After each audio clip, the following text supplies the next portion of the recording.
Hello दोस्तों, नमस्कार। मैं अमित कुमार एक बार फिर से आप सभी का स्वागत करता हूं आपके अपने चैनल वनडे एग्जामपुर में। आज हम बात करेंगे इतिहास के कुछ इम्पॉर्टेंट क्वेश्चंस के बारे में जो आपकी परीक्षा में काफ़ी हेल्प करेंगे। तो चलिए स्टार्ट करते हैं। पहला क्वेश्चन स्क्रीन पर, निम्नलिखित में से किस पुस्तक की लेखिका एक महिला थी? ठीक है, बाबरनामा, हुमायूंनामा, अकबरनामा या फिर नुस्खा ए दिलकुशा। प्रश्न संख्या 1 का सही जवाब होगा बी, हुमायूंनामा।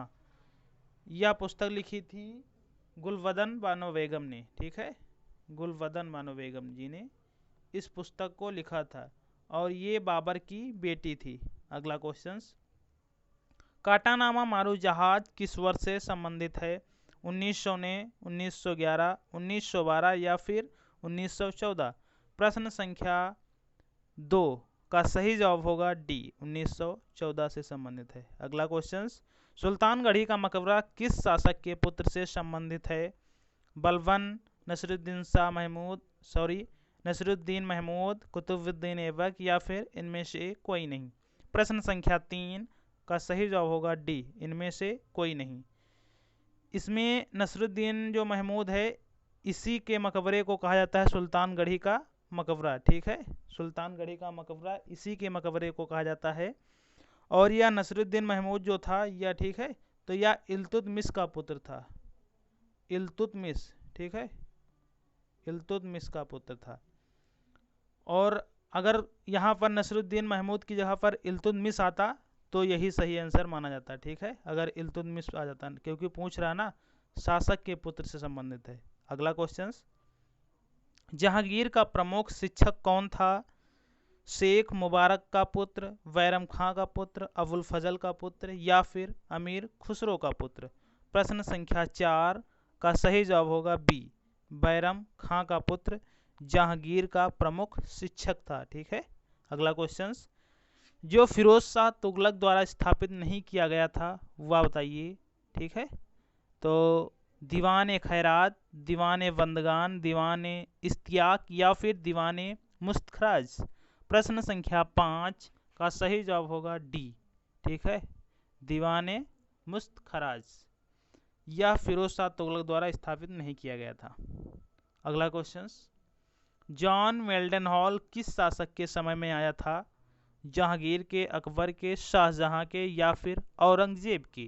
प्रश्न संख्या 6 का सही जवाब होगा बी, अकबर के शासनकाल में आए थे। ठीक है, अगला क्वेश्चन, अगर वीडियो अच्छी लगी तो लाइक शेयर सब्सक्राइब जरूर करिएगा। बाबर और जहांगीर की आत्मकथा किस भाषा में है? तुर्की, फारसी, फारसी और तुर्की या फिर तुर्की और फारसी। प्रश्न संख्या 7 का सही जवाब होगा डी, तुर्की और फारसी में बाबर और जहांगीर की आत्मकथा है। ठीक है, अगला क्वेश्चन, दिल्ली सल्तनत में कितने शासकों की मां हिंदू थी? 1, 2, 3 या फिर 5।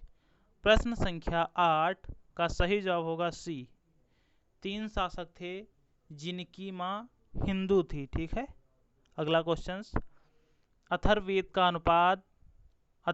का अनुवाद फारसी भाषा में किसके द्वारा किया गया था? नकीब खान, अबुल फजल बदायूनी या फिर हाजी इब्राहिम सिरहिंदी। प्रश्न संख्या 9 का सही जवाब होगा डी, हाजी इब्राहिम सिरहिंदी। इनका जो था अथर्ववेद का अनुवाद फारसी भाषा में इन्होंने किया था। ठीक है, हाजी इब्राहिम सिरहिंदी ने इन्होंने अथर्ववेद का अनुवाद फारसी भाषा में किया था। अगला क्वेश्चन, अकबर के द्वारा दहशाला व्यवस्था कब शुरू की गई थी? 1564 में, 1563 में, 1679 में या फिर 1580 में।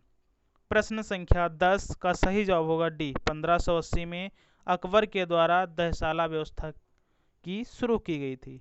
अगला क्वेश्चन, निम्नलिखित में से किसका मकबरा दिल्ली में स्थित नहीं है? मोहम्मद बिन तुगलक, फिरोज शाह तुगलक, बहलोल लोधी या फिर इब्राहिम लोधी। प्रश्न संख्या 11 का सही जवाब होगा डी, इब्राहिम लोधी। इनका मकबरा दिल्ली में स्थित नहीं है। अगला क्वेश्चन, झरोखा दर्शन प्रथा को किसके द्वारा समाप्त किया गया? अकबर, जहांगीर, शाहजहां या फिर औरंगजेब? प्रश्न संख्या 12 का सही जवाब होगा डी, औरंगजेब। इनका जो है झरोखा दर्शन प्रथा इन्हीं के द्वारा स्टार्ट की गई थी। ठीक है।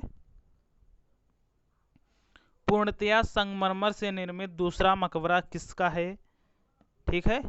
ताजमहल, इत्माद उद्दौला का मकबरा, अनारकली का मकबरा या फिर लैला मजनू का मज़ार? तो प्रश्न संख्या 13 का सही जवाब होगा ए, ताजमहल या भी संगमरमर से दूसरा बना मकबरा है।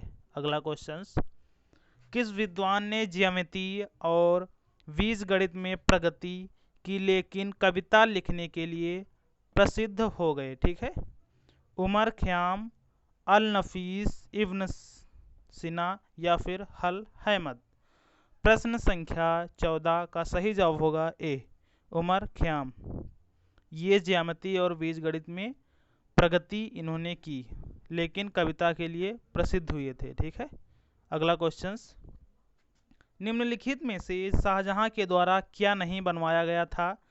लाल किला दिल्ली, दिल्ली की जामा मस्जिद, मोती मस्जिद दिल्ली की या फिर मोदी मस्जिद आगरा की? प्रश्न संख्या 15 का सही जवाब होगा सी। ठीक है। मोती मस्जिद जो थी दिल्ली की, उसको शाहजहां के द्वारा नहीं बनवाया। निम्नलिखित में से कौन सा स्थान मुगल शासक अकबर का जन्म स्थान है? काबुल, आगरा, अमरकोट या फिर दिल्ली? प्रश्न संख्या 16 का सही जवाब होगा सी, अमरकोट। अगला क्वेश्चन, जब अकबर युवा थे तब उसके अभिभावक थे कौन? हेमू, फैजी, अबुल फजल या फिर बैरम खान? प्रश्न संख्या 17 का सही जवाब होगा डी, बैरम खान उसके अभिभावक थे। अगला क्वेश्चन, अकबर ने अपने साम्राज्य के प्रशासन में वास्तविक नियंत्रण ग्रहण किया कब? 1556 ईस्वी में, 1558 ईस्वी में, 1560 ईस्वी में या फिर 1562 ईस्वी में? तो प्रश्न संख्या 18 का सही जवाब होगा सी, 1560 ईस्वी में इन्होंने प्रशासन को संभाला था। ठीक है। अगला क्वेश्चन, अकबर ने दीन इलाही की स्थापना मुख्य रूप से किसके लिए की थी? ठीक है। हिंदुओं और मुसलमानों के बीच के अंतर को समाप्त करना, एक राष्ट्रीय धर्म की स्थापना जो हिंदुओं और मुसलमानों के लिए स्वीकार्य होगा, नस्लीय और सांप्रदायिक सद्भाव निश्चित करना या फिर एक धार्मिक क्लब का गठन करना? प्रश्न संख्या 19 का सही जवाब है बी। ठीक है, बी सही होगा, एक राष्ट्रीय धर्म की स्थापना जो हिंदुओं और मुसलमानों के लिए स्वीकार्य होगा। ठीक है। अगला क्वेश्चन, किस वर्ष में हल्दीघाटी के युद्ध अकबर ने राणा प्रताप को हराया था?